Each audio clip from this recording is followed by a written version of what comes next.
How you going? It's Dan. Today I'm trying out microwavable pork crackle. Now, this is the first time I've ever seen it. I thought it was popcorn. It's not. It's pork crackle.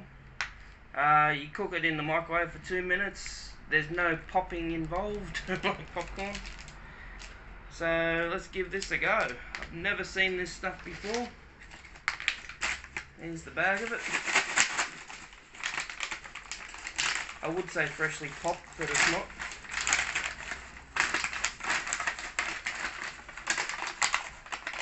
There's the inside of it.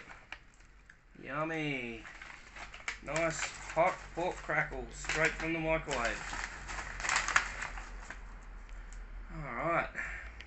Look at that. Well, it is crispy. You can feel it's crispy. It's not wet or soggy or anything. So let's give it a crunch.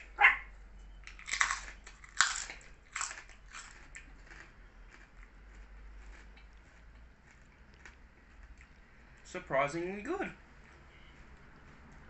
I'm really surprised. This is actually quite nice. It's porky. Got nice salt to it. Yeah, I like these. Don't know if they're better than popcorn, but yeah, I like these.